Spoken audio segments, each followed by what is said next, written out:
Hey guys, welcome back to Comfy Cozy Up. So today let's talk about what I've been reading. So this week, of course, I was waiting for my books. Still waiting for my books. But one of the book came through from the library, but the other ones that are somewhere lost, still working on the replacements. Anyway, I was reading a little bit of Charles Dickens, Dombey and Son. It's really good so far.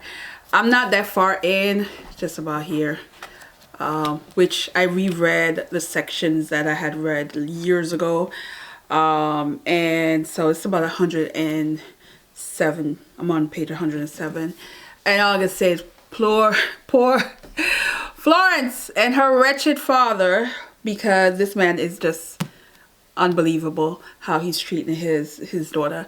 So this is a man that is, you know, just one of the son, and the first child that he had, his wife happens to be a girl, and so he basically neglected her, didn't acknowledge her, just don't care about this little girl. And then he had finally a son with his wife, and his wife died. And he was so consumed with his son, you know, to keep on the name Dombey and Dombey for his Dombey and Son for his, you know, his business. So with that, he also have a caretaker that's there, and she's also, you know, bonding with the little girl and want them to, and the son to have this brother and sister relationship. But something happened, and poor Florence is out there at the mercy of other people, just out there. And I just, it can't be, it can't be good. But I'm like, I'm rooting for the poor little girl and see where this goes. But yeah. So then, I finished Capone series. So this is urban fiction. It is action-packed. It is a crime family, Kingpin Capone, who happens to be a twin. His twin is in jail for a crime that actually he committed, that his brother is basically doing time for. And we're talking he's in there for quite some years. And the way they portray the brothers, Capone is just more of the aggressive one, but Capone is the one that no one will see coming because he's supposed to be the reserved twin. They have a sister named Capri, and Capri is also sheltered, far removed from the family's lifestyle. She just finished law school. She is did her boards, just waiting. She's just supposed to be far from, but nevertheless, they still taught her how to defend herself. So in this series, they're called the Delgado family, and it's supposed to be a 3 series in one. So this is season 1, which is 3 books that is just focused more on Capone. Now the other brothers are, the brother and the sister are in it, but the really story is surrounding him and his love life, his wife, and how he met his wife and her past, his past, and also there's the conflict of running the streets kind of situation. At first I was like, okay, this book is very popular. You know, Jaquel J is like all over the timeline in terms of people who read urban fiction, people who like gangster books. It was all over. So I was like, oh, this is good. Okay, I'm enjoying this part 1. You know, because you get to really know the characters. Part 2, I was like, oh, this is good, because every book ends with a cliffhanger. So if you're not a fan of cliffhanger, don't do it. But the only thing I love about this, all 3 books are already out, so I didn't have to wait a long period of time. If I had to wait, I would be pissed because of how it ends. But when we got to part 3 in the series, and within the first 2 or 3 chapters in the series, we get in dragged out situation in a restaurant. We get in highway chase and shootout, and we get in female protecting themselves. I was like, I was not ready. I was not ready for that, and it was just so exciting. It was so good. It was like a movie. It is like, if you are like an urban fiction person who like action, not just, you know, certain things that you get out from urban. No, this was action packed. The whole entire third book is just them surviving out there, being followed, being tracked, and the enemies, and they're just like at each other, and Al Capone is like outsmarting the enemy. How it was just like so good, so good. I was here for it, and then I'm like, oh, season 2 is the brother is finally out after how many years, and there was something spewing with him while he was locked down. You know, he had a lot of power. He's just the power man. And part 2 is like, oh, Capone's like, I'm step back, because he has an illness that is like born with it, so it's just something that he has to work through, and he want to focus on his children, and you know, and then, you know, Capadonna, he for the streets for real.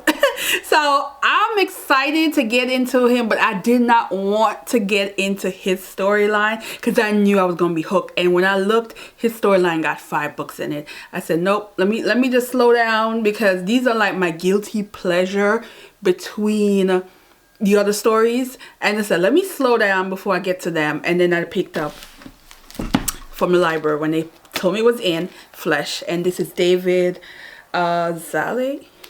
I don't even know how to pronounce that properly, but this is a story about this Hungarian man. So this man, it started when he was 15. He moved to this town with his mother, and initially you get like pretty much a teenager who is just going through it as a teenager. Nothing really that different, except for he was preyed on by a 42-year-old woman, and it spiraled into something that will haunt him for the rest of his life.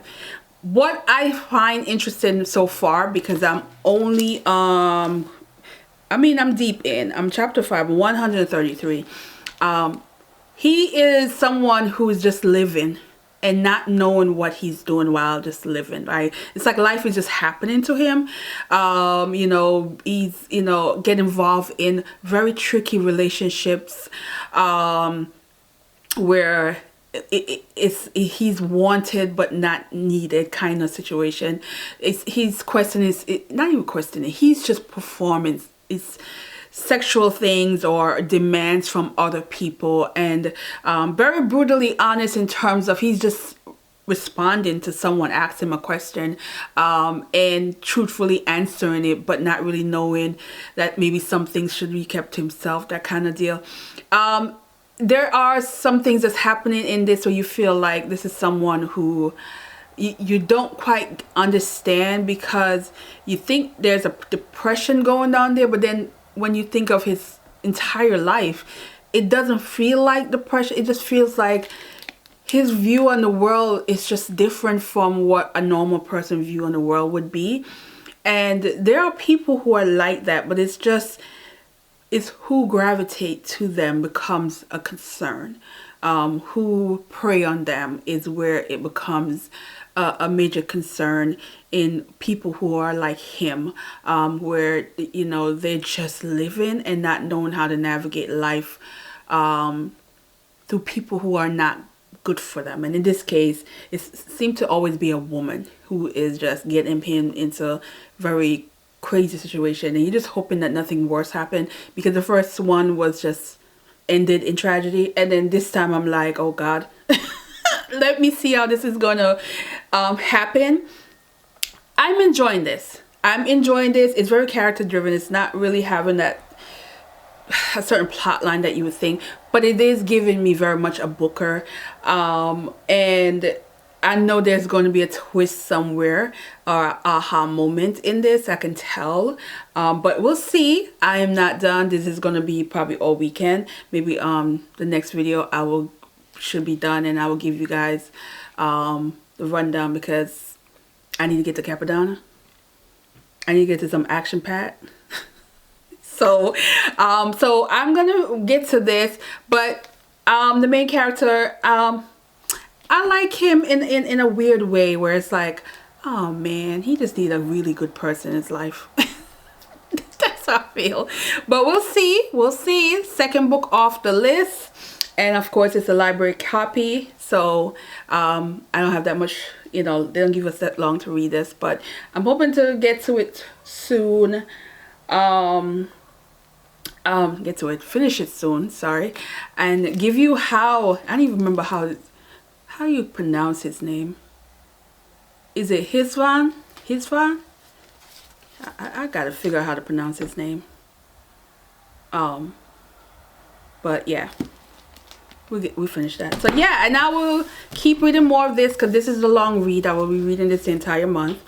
And of course, get back to my Capadonna, and then whatever else Booker comes in, add it in the mix. So I'm so glad I have these urban fiction to read in between some of these heavy books and heavy literature, because these books are fun. The Delgado family series is fun. It is fun if you like Power and all those kind of TV shows. You will like this. It's just that crazy and good at the same time. And to think that some of these people, like their family life and the people that are in their life are like regular career, like the other dude, his mother was like a judge. And he's just like out here thinking that he could do whatever. So good, so good. Anyway, let me know if you've read any of these books. Let me know if you are also urban fiction fan and you are reading any of the Delgado family saga. Let me know, because I am soaking it up. Yes.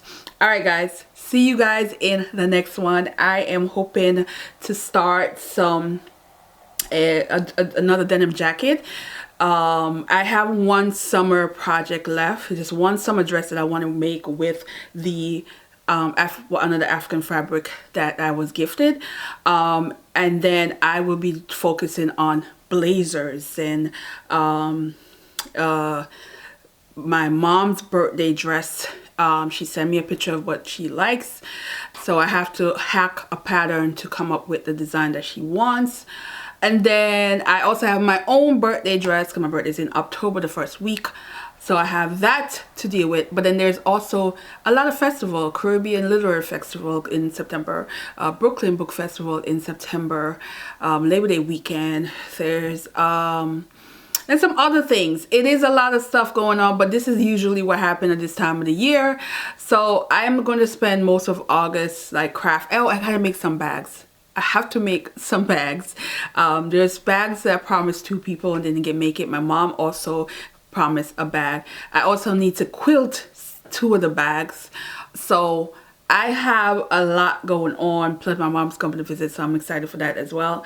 So I have a lot going on. So I am going to have to like navigate reading these books and keep myself on a timer. And I do mean I use a timer. Like I typically try to sew about an hour in the mornings before work, maybe an hour and a half depending on what time I wake up. But I usually commit to about an hour in the morning, because I still got to go work out, still got to get on the treadmill, and I still got to go to work. And so I have to navigate the timeline because these things are coming up. And plus I am drafting some of these patterns that I'm going to be doing for my own birthday.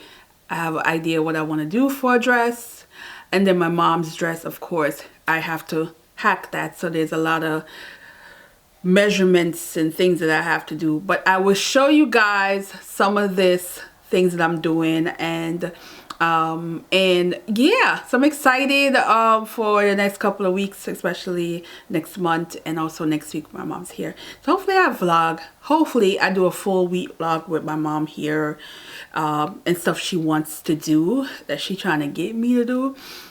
But we're gonna do it because it's mom's, and we'll see. We'll vlog it to show you.